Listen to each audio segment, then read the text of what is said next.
আসসালামু আলাইকুম বন্ধুরা, আশা করি সবাই ভালো আছেন। ভোলা গ্রাফিক্স ইনস্টিটিউটে আপনাকে স্বাগতম।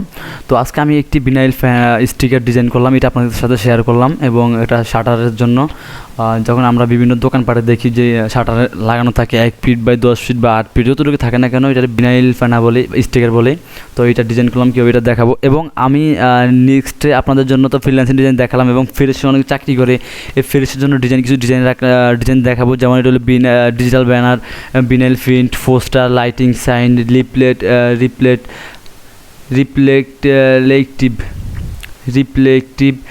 Leaflet, festoon, sticker print, visiting card, letter, sign, গেঞ্জি, মগ, ক্যাশমো, আইডি কার্ড, প্রিন্ট ফিতা ইত্যাদি। এগুলো আমি দেখাবো, নেক্সটের থেকে একটা করে ভিডিও দেবো আপনাদেরকে। ওকে, তো আজকে আমি ভিডিওটা ডিজাইন করলাম, কীভাবে দেখেন। এটা আমি জাস্ট শেয়ার করলাম। এটা বেশি কোনো সময় লাগবে না, 5-10 মিনিটের কাজ এটা। ওকে, দেখেন এটা সাইজটা হলো, আমি সাইজটা দেখাই। এখান থেকে আমরা সাইজটা নিব, আপনার এখান থেকে আমরা যে সাইজটা নিব, এখান থেকে ফাইল থেকে ক্লিক করে নিউতে আমরা একটা সাইজ নিব। সাইজ থেকে আমরা এখান থেকে প্রিন্টে যাবো, যেহেতু প্রিন্টের জন্য ডিজাইন করব। এখান থেকে আমরা জাস্ট একটা নাম দিতে পারি, ঠিক আছে। এখানে জাস্ট আমি ডিজাইন লিখে রাখি। এখানে আমি ইঞ্চি দিব, যেহেতু এটা আমি 1 ফিটে বাই 10 ফিটে করলাম, সেক্ষেত্রে ওয়াইড দেবো আমি 10 ফিটে ওয়াইড হলো 120 ইঞ্চি, এবং 1 ফিটে হলো 12 ইঞ্চি। ওকে, তো এখন আমি এখান থেকে ক্রিয়েট দিব। দেখেন, ক্রিয়েট দেওয়ার পর আমার ফেসটা তৈরি হয়ে গেল। এখন আমি যেটা করব, আমি এখান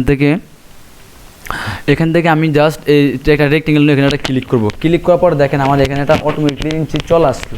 তো চলে আসার পরে এখানে আমি তাও সেম ওয়াইড দেবো 120 ইঞ্চি, এবং আমি এটা দেবো 12 ইঞ্চি। ওকে, তো এটা নেওয়া শেষ। আমার নেওয়া শেষ হওয়ার পরে আমি এটা নিব, এখান থেকে স্টিক কালারটা অফ করে দিব। ওকে, দেওয়ার পরে আমি কি করব, আমি এখান থেকে অবজেক্টে যাব, অবজেক্ট থেকে পাথ থেকে অফসেট পাথ, এটা ধরে নিতে হবে আমার, কেননা এটা আমি একটা ফন্ট ফ্রে নিয়ে নিব। ফন্ট এরিয়া লাগে না, তারপর আমি নিয়ে নিলাম। যখন আমরা বাংলাদেশে ডিজাইন করি ফন্ট এরিয়া লাগে না, আপনি চাইলে একটা আপনার আন্দাজের উপর ডিপেন্ড করে ডিজাইন করতে পারবেন। তারপর আমি একটা ফন্ট এরিয়া নিলাম, 1/2 ইঞ্চি ফন্ট এরিয়া নিয়ে নিলাম। এরপর আমি এটা মেক গাইড করে দিলাম। ওকে, সেম ডিজাইনের মতো। এরপর আমি এটাতে কী করবো, এটা আমি রেড করে দেবো, যেহেতু বেশিরভাগ ডিজাইনগুলো রেড কালার হয়ে থাকে, ঠিক আছে। তো আমি রেড কালারটা করে দিলাম। ওকে, এরপর আমরা যেটা করব, এখন আমি দেখেন এখান থেকে জাস্ট আমি এটা ফন্টটা নিয়ে আসি কপি করে এখানে। ওকে, দেখেন আমি এখান থেকে ফন্টটা নিয়ে আসলাম। এটা বিসমিল্লাহ ইলেকট্রনিক্স, এটা আপনার এটা লেখাটা কোনো ব্যাপার না, যেহেতু সিস্টেমটা এরকম। আর এখানে যদি চাই আমি, যেমন আপনার এখান থেকে কি বলবো আপনাকে, আমি যদি এখান থেকে আরেকটা পেন টুল দিয়ে চাইলে এখান থেকে আমি একটা রাখতে পারি। রাখার পরে আমি স্ট্রোক কালারটা অন করে দিব, স্ট্রোক কালারটা দিব। দেওয়ার পরে এখান থেকে আমি এই দুটো ধরবো, ধরার পরে আমি এখান থেকে পাথ ফাইন্ডারে যাব। পাথ ফাইন্ডারে যাওয়ার পরে এখান থেকে ডিভাইড করে দিব, আনগ্রুপ করে দিব। ওকে, এখন এটা আমি নিচে দিয়ে দিব। ওকে, এবং এই কালারটা আমি কি করব, ইউলো করে দিব। ওকে, দেখেন এখন আমার ডিজাইনটা কিন্তু শেষ। এবং এরপর আমরা যেটা করব, এখান থেকে জাস্ট যা লাগে আমরা এখানে আমরা বসে দিতে পারবো। এখানে যা লেখা লেখেন আপনি এই টুক জায়গার ভিতরে লিখতে হবে। এরপর যেটা করব, আমরা এখান থেকে চাইলে এই লেখাগুলো আমি এখান থেকে নিয়ে দিতে পারি। ওকে, আমি এটা বড় করে নিই, দেখেন।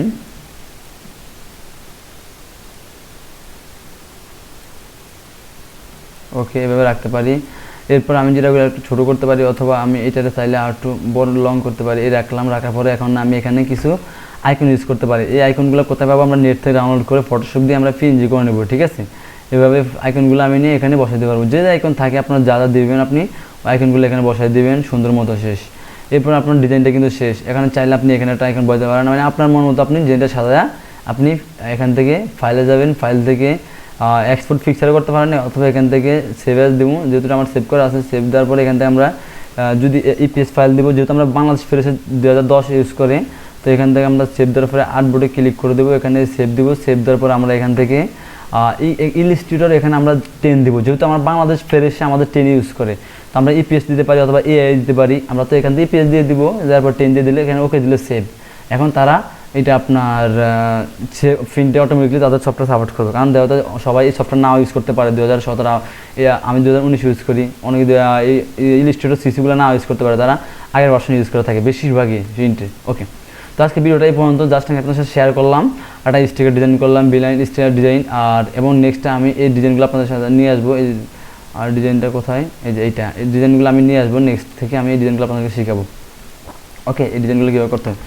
তো আজকে এই পর্যন্ত ভিডিও, দেখা হবে নেক্সট ক্লাসে। সবাই ভালো